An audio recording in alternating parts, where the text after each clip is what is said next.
Buenas tardes, doctor. Buenas tardes, compañeros. Hoy vamos a hablar sobre la farmacología de receptores GABA. GABA es el mensajero químico de tipo inhibidor más abundante en el sistema nervioso central, sugiriéndose que el 30 o 40% de las neuronas del cerebro utilizan GABA como neurotransmisor. Ahora expondremos algunas de las aplicaciones terapéuticas que se desprenden del conocimiento sobre este neurotransmisor y sus receptores específicos. El primero tenemos la GABA y ansiedad.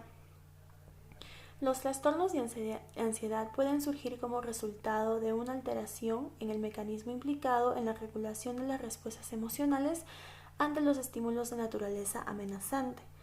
Este mismo proceso de gestión implica la participación de la corteza prefrontal y de la amígdala. Y en el caso de estas psicopatologías podría existir una hiperactivación de ambas estructuras. La acción específica sobre receptores GABA inhibiría las neuronas GABAérgicas ubicadas en la amígdala, lo que se traduciría en una respuesta inmediata de relajación.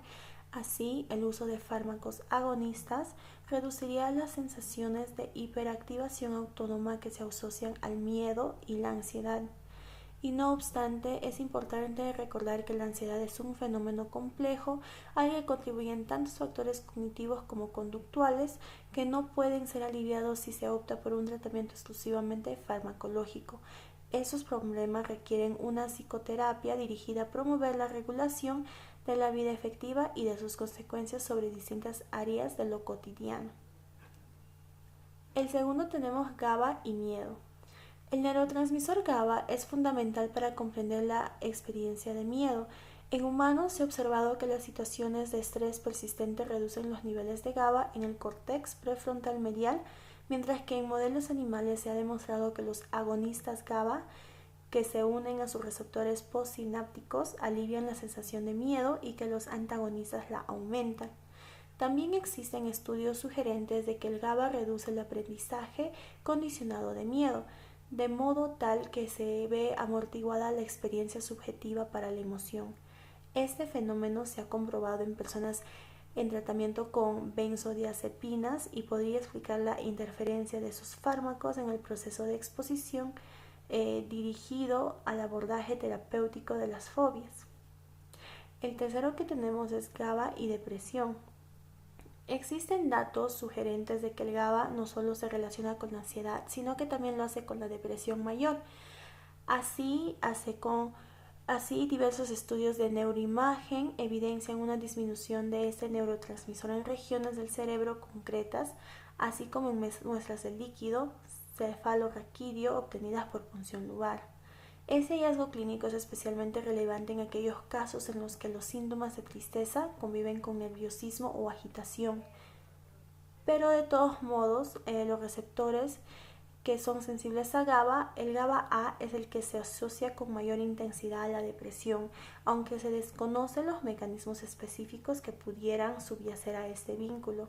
Y al parecer, el neurotransmisor podría interactuar con los fármacos estabilizadores del ánimo y los antidepresivos, contribuyendo a los efectos de ambos. No obstante, se necesitan muchos estudios para poder comprender este fenómeno. Y por último tenemos GABA y sueño. Los estudios sobre el efecto del GABA en el sueño tuvieron su inicio en los años 70, como resultado de la acumulación de evidencia sobre la elevada concentración de neuronas altamente sensibles a ese neurotransmisor al hipotálamo. Lo que actualmente se sabe al respecto es que estas células nerviosas se activan intensamente durante la fase de sueño de ondas lentas. Al parecer, el GABA puede inducir un estado de sueño mediante la inhibición de estructuras cerebrales relacionadas con el despertar, más particularmente el locus coeruleus y el núcleo dorsal del RAFE. En este mismo sentido, los benzodiazepinas pueden reducir el tiempo total de vigilia, incrementar el sueño de ondas lentas y reducir la latencia de su aparición. No obstante, el uso continuado de este tipo de fármacos puede alterar la estructura del sueño y propiciar problemas de memoria, que es evocación y de trabajo. El uso de fármacos hipnóticos no benzodiazepínico, pero con sensibilidad a los receptores GABA-A, puede reducir la magnitud de este problema y no obstante su uso debe reservarse a casos en los que sea necesario, priorizándose siempre la higiene del sueño como medida profiláctica. Ahora, explicar los fármacos que actúan sobre los receptores de GABA. Bueno, aquí tenemos los fármacos que interactúan en el receptor de GABA A. Primero tenemos el benzodiazepines, que interactúa con el diámetro alfa del pentámero que constituye el receptor GABA A. Luego tenemos el mucimol, que es extraído de un hongo alucinógeno y es un potente agonista del receptor GABA A. Es un derivado semisintético del mucinol. Luego otro fármaco es el bicuculine, que se utiliza como inductor de convulsiones en el screening farmacológico de potenciales medicamentos antiepilépticos. Luego tenemos el picrotoxina, que es una sustancia convulsionante que bloquea el canal para el anión cloro asociado al receptor GABA A. Ahora, los fármacos que interactúan en el receptor GABA B, tenemos el hidroxibutirato. Está presente esto en el tejido cerebral y es un precursor en la biosíntesis, que es una forma ionizada del ácido aminobutírico o GABA. Luego tenemos la beta-alanina.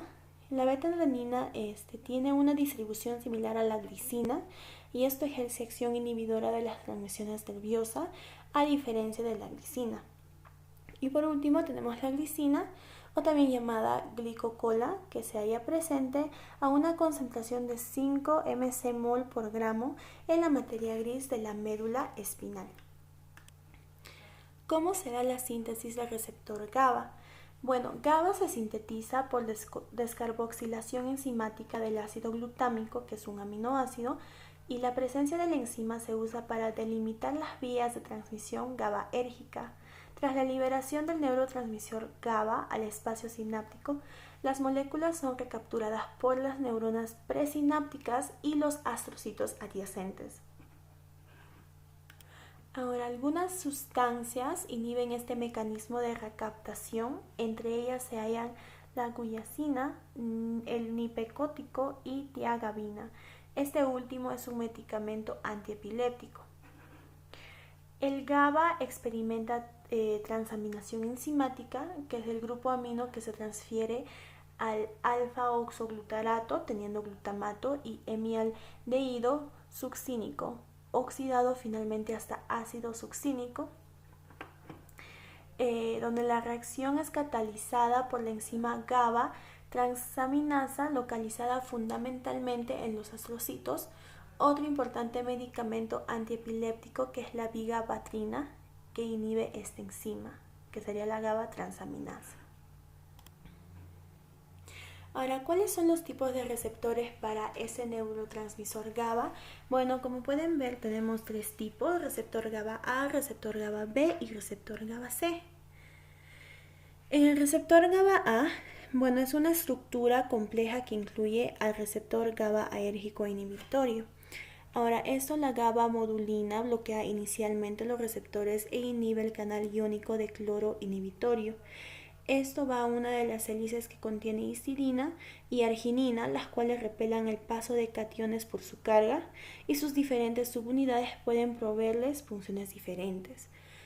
Esta heterogeneidad ocurre por diferentes vías que limitan la expresión del receptor, y clínicamente el receptor GABA A se ha asociado a la dependencia de alcohol, y también clínicamente el receptor GABA A se ha asociado algo relacionado con el alcohol en el uso crónico, ¿no?, que se puede observar, y se ha visto que existe una tolerancia funcional de receptores GABA A sin que disminuya el número de canales de sodio abierto. El receptor GABA B, este es un heterodímero B1 y B2 que inhibe adenilciclasa. Funciona a través de un sistema de segundos mensajeros por medio de la unión a proteínas G, que reducen el flujo de calcio, inhibiendo canales de calcio en la membrana vía subunidades G, BI Y los receptores GABA presinápticos están subdivididos en los que controlan la recaptación del GABA. Esto induce además una inhibición lenta postsináptica actual para la activación de rectificación interna.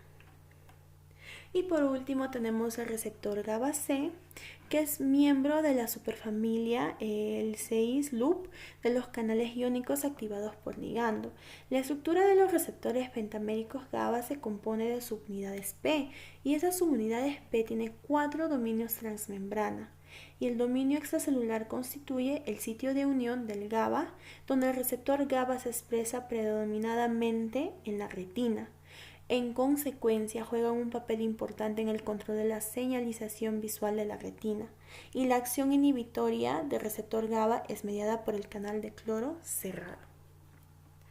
Eso sería todo por hoy. Muchas gracias.